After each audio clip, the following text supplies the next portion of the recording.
Cancer ಕಾಯಿಲೆ ಹೇಗೆ ಉತ್ಪತ್ತಿ ಆಗುತ್ತೆ ಅಂತ ನಿಮ್ಗೆ ಏನಾದರೂ ಗೊತ್ತಿದೆಯಾ?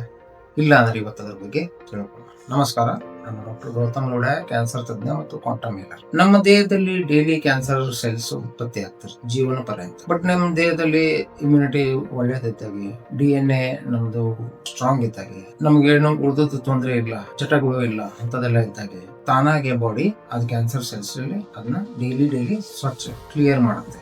ಆರ್ ಇನ್ನೊಂದು ಟ್ಯೂಮರ್ ಸೆಲ್ಸ್ ಅಂತ, ಕಿಲ್ಲರ್ ಸೆಲ್ಸ್ ಅಂತೂ ನಮ್ಮ ಕಡೆ ಬಾಡಿಯಲ್ಲಿ ಇರ್ತವೆ. ಅವು ಯಾವ್ದಾದ್ರು ಕ್ಯಾನ್ಸರ್ ಸೆಲ್ಸ್ ಬಂದ್ರೆ ಅದನ್ನ ಕ್ಲಿಯರ್ ಮಾಡಿ ಅವನ್ನೆಲ್ಲ ತೆಗೆದುಬಿಡ್ತವೆ. ಸೊ ಹೇಗೆ ಇದು ಉತ್ಪತ್ತಿ ಆಗುತ್ತಪ್ಪ? ಒಂದು ಚಿಕ್ಕ ಜೀವಕೋಶಗಳು, ಒಂದು ಸೆಲ್ ಸೈಕಲ್ ಅಂತ, ಜೀವಕೋಶ ಉತ್ಪತ್ತಿ ಆಗುತ್ತೆ, ಬೆಳವಣಿಗೆ ಆಗುತ್ತೆ, ಮತ್ತೆ ಸಾಯುತ್ತೆ.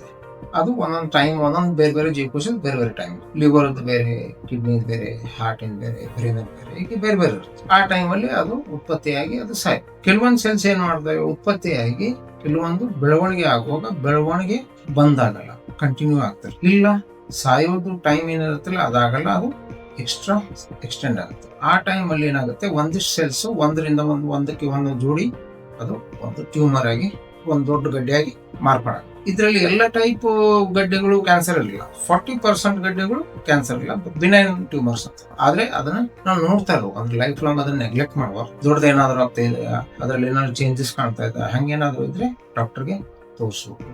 ಬಟ್ ಆದ್ರೂ ಫಸ್ಟ್ ಟೈಮ್ ಡಾಕ್ಟ್ರೇ ನಿಮ್ಗೆ ಹೇಳ್ಬೇಕು ಅದು ಬಿನೈನ್ ಇದೆ, ಅದಕ್ಕೇನು ವರಿ ಮಾಡ್ಕೋಬೇಡಿ ಅಂತ. ಯಾವಾಗ್ಲಾದ್ರೂ ನಿಮ್ಗೆ ಎಲ್ಲಾದ್ರೂ ಸಣ್ಣ ಗಡ್ಡೆ ಅನ್ಸಿದ್ರೆ ಅದು ಡಾಕ್ಟರ್ ತೋರಿಸಿ. ಎರಡನೇದು ಮ್ಯಾಲಿಗ್ನೆಂಟ್ ಅಂದ್ರೆ ಏನ್ ಮಾಡುತ್ತೆ, ನಮ್ದು ಸ್ನಾಯು, ನರ, ನಾಡಿ, ಎಲುಬು, ಚರ್ಮ ಎಲ್ಲ ಕಡೆದು ಹರಡ್ತಾ ಹೋಗುತ್ತೆ. ಇಲ್ಲ ನಮ್ದು ರಕ್ತ ಕಣದಿಂದ ಬೇರೆ ಬೇರೆ ಜಾಗಕ್ಕೆ ಬಾಡಿಯಲ್ಲಿ ಹೋಗುತ್ತೆ, ಅದಕ್ಕೆ ಮೆಟಾಸ್ಟೇಸಿಸ್. ಸೊ ಇದು ಕ್ಯಾನ್ಸರ್ ಕಾಯಿಲೆಗೆ ನಾವು ಹೆದರೋದು ಜರುರತ್ತಿಲ್ಲ. ನಮ್ಗೆ ಇದ್ರ ಬಗ್ಗೆ ಮಾಹಿತಿ ಇತ್ತು ಅಂದ್ರೆ ನಾವು ಬೇಗ ಕ್ಯಾನ್ಸರ್ ಡಿಟೆಕ್ಟ್ ಮಾಡಬಹುದು. ಕ್ಯಾನ್ಸರ್ ಇತ್ತೀಚೆಗೆ ಬೇಗನೆ ಡಿಟೆಕ್ಟ್ ಆಗಕ್ಕೆ ತುಂಬಾ ಜನ ಸಾಧನೆ ಬಂದಿದೆ. ಆದ್ರೆ ತುಂಬಾ ಜನ ಭಯದಿಂದ ಅದನ್ನ ಟೆಸ್ಟ್ ಮಾಡಿಸಲ್ಲ, ಆರ್ ಸ್ಕ್ರೀನಿಂಗ್ ಅಂತವೆ ಅದನ್ನ ವರ್ಷಕ್ಕೊಮ್ಮೆ ಮಾಡಿಸೋದು, ಅದನ್ನ ಮಾಡಿಸೋದು. ಸೊ ಅದಕ್ಕೆ ಇನ್ಮೇಲೆ ನಾನು ಇದ್ರ ಕ್ಯಾನ್ಸರ್ ಬಗ್ಗೆ ಮೇಲೆ ವಿಡಿಯೋಸ್ ಹಾಕ್ತಾ ಇರ್ತಾನೆ ನಿಮ್ಮ ಮಾಹಿತಿಗಾಗಿ.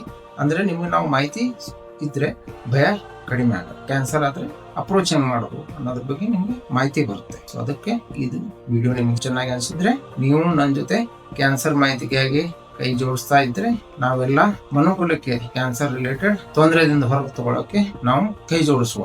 ಎಲ್ಲರೂ ಅದಕ್ಕೆ ಈ ವಿಡಿಯೋ ನಿಮ್ಗೆ ಒಳ್ಳೇದು ಅನ್ಸಿದ್ರೆ ಎಲ್ಲರೂ ಶೇರ್ ಮಾಡಿ. ಧನ್ಯವಾದ.